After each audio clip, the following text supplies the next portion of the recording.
Yeah, good day, sir, Mr. Right? I'd like to dive into myself, but am afraid to do so. Well, I can speak from the perspective of someone that has dolphin? Am I a dove? You know, what am I? Who has dived into himself, retrieving lost children, healing and putting together and losing all sense of, wow, that's how I used to feel, but now being stuck at remembering, yeah, that is how I felt. Now how am I supposed to feel about it, that I have felt like this? You know, knowing. So the so-called liberation of being in the observer is complete bullshit, because there is no complete detachment. At least not in my world, because I'm leading the life of a warrior, which means you dive, you know, and every stroke, you know, brings you closer to your goal, which is then finally liberation. But it is a struggle. Now the abyss, I don't know. You know these situations where you're in a group of people and, you know, I don't know, a lot of people these days, they think it's a good idea to smoke cannabis. Well, what they don't understand is that at a certain stage, you will begin to sink. Because when you're younger, and maybe you lived a life such as I, because I never smoked cannabis until I was 26. I think at the age of 16, I kind of tried, but it never really clicked. And then I was, for me, abroad in South Africa, living in a natural environment. And then there were these workers that you could get. It's not weed, it's called wild, you know, they call it dacha, D-A-G-G-A, and it is also, I don't know, I have something, yeah, it doesn't matter. If you look that up, you'll find it. It is not at all like the weed you get here. It is more mellow, it's more natural, it opens you, but it doesn't, you know, drown you. You know, it doesn't boost you, you know, too high. But it's still strong. And when I started to smoke, I just smoked it pure. And suddenly I felt so light, and I was like, wow. You know, this is, I mean, I had no words for this. I just realized somehow I like it. Turning it into oil I also liked, but this was a natural environment, and I had nothing else to do but just be a student, you know, follow monkeys, and just see that I somehow get enough data so I could analyze it in the end and then write my thesis. So this was not a, you know, I'm in a city, I have a job, and people are vicious and they expect. No, I was kind of self-dependent. I had to make sure that the money lasts, I had to make sure that I get stuff done, but I had a lot of freedom. So 3 days per week I had data collection. And you know, sometimes you just couldn't follow the monkeys any longer, or you just felt like, I think it's enough, you know, I have enough data for the day, and then you went back. And sometimes it was literally the monkeys, they weren't always keen to be followed. You know, so also looking back, you could say, yeah, I could have done more, I could have collected more data, but it was enough. You know, my mind, and that's the amazing part, just started putting stuff together from an elevated perspective. And I often keep, to a certain degree, missing that. This loose feeling of life, this, you know, being able to smoke. You know, now I'm often just like that, right? I cannot escape this elevated state of mind any longer, because energy is just pushing me there.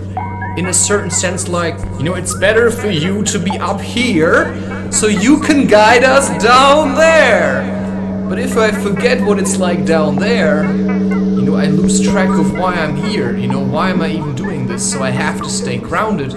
So one thing that keeps me from sinking too deep also, because when you're really high, you can look really deep. I mean, it's like the eagle soaring around up in the sky, looking for prey.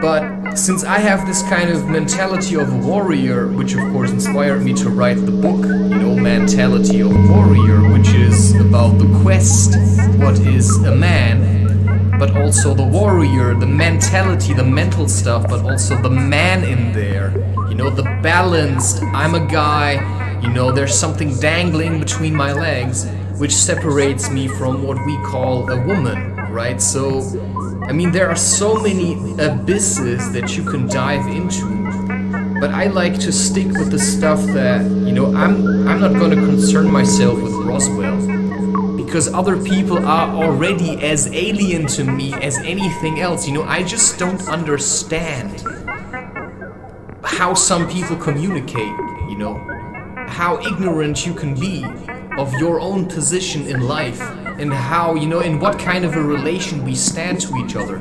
Because, in a sense, you're nobody to me unless, we've spent a lot of time together. And this is a rare few people. And most of them like to leave me alone because, I've got light, but I've also got shadow, and I feel drawn into the shadow. And if I get bored and I don't know what to do, then I sink. So the last couple of weeks I did shadow work, which means I consciously, because I saw no other way out of this, whatever I felt, twice I bought a packet of cigarillos, which I, without the filter, that was really important to me. And, I also smoked it on lungs. And then I started writing, and suddenly my shadow got activated. I started writing. I bought like a rum and coke. I, bought myself a bottle of gin. Just kind of cheap stuff from the discounter, but still, it served the purpose. And I also bought a bottle of tonic, and then I made like long drinks with cucumber in it. I liked it, but at some point, I wanted to sink. I wanted to sink into the abyss so I can crawl out of it again, because if I'm just high all the time, I'm like, and now I'm just gonna leave. So I have to do something to slide back into this trough where a lot of people seem to find themselves, and then I just do stuff that I don't understand because it's on such a high level, and I'm not kidding you when I say this. Oh yeah, 8 minutes 30, just checking the time, because I can talk for long periods of time, of course, which inspired me to make a podcast. It didn't inspire me, that was not what inspired me to make a podcast. I felt heavy, and somehow I felt like I just got a 20 euro, best reviews or something, microphone for my birthday in 2021, where I then was, it's now 2024, I'm supposed to be 35, but of course time's relevant, so who cares? So then I was -3 or something, 32, 31, I don't know. I think that's when I started with my podcast. And I have been doing that ever since. It's now already recorded until 2025. To the end, including my YouTube channel and my German podcast. These are all three are already until the 31st of December 2025 already recorded and uploaded. So I can focus on other things. So right now, this also goes for YouTube 2026. So I'm working on new concepts, but what was really important to me was that I could distance myself from the podcasting and could figure out, myself in between, do other things, and that is really hard because I like podcasting, but if you identify yourself too much with it, then it's also a trap. So I want to get enough distance so I can grow as an individual, make new experiences, and then get back to podcasting at a later stage. So I cannot say now how long of a time period will go in between, but there was too much shadow. It was getting too confusing. I was living in a world of twilight. I was kind of stuck in the twilight zone, and I wanted to crawl back into the light, and I think that is what the coming month are going to be devoted to see the shadow, but to kind of stick to the light. And I think that is what is the fight. Yes, the abyss is really mesmerizing. It's super easy to lose yourself. My mission is I also have to feed myself, I have to nourish myself, I have to keep my apartment clean, I have to look presentable. I have to remember to go to the toilet, I have to remember to keep track of my bodily physical needs. I have to see, when to go hiking, when to leave the house, when to do what, who to engage with when, because if I'm connected to spirit, then I can feel when other people kind of start thinking of me more again, which is then when, this is like how we share our energy with others. When we get into communion with each other, it's just the being together in spirit, and some of us are more connected to spirit, which is why then they can bring some kind of fresh energy into family constellations, which is of course, I believe, what you were brought here to do. And so yeah, I love darkness, I love light, but I'm neither and both at the same time. And that's what you always carry a bit of darkness into the light to protect yourself. Because even in supposedly light places, you can meet dark things.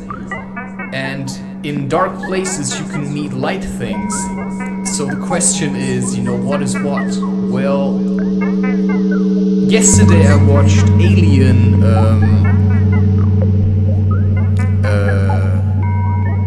Prometheus.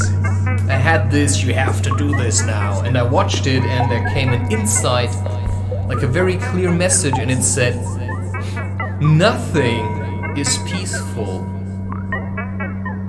in nature, in the universe. Nothing is simply peaceful. So everything is just looking for room to grow, and the only thing that keeps creation at bay are other creations.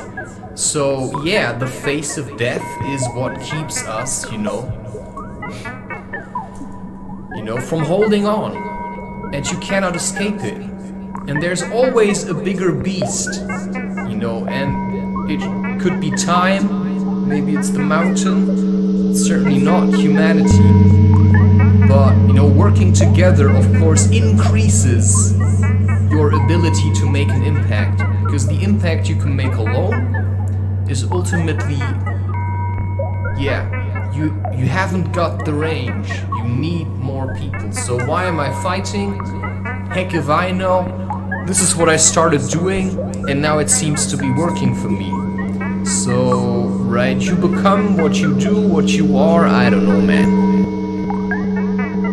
But this is what it turned out for me, or so it seems, and I'm reluctant to just stop with this. And so I'm just,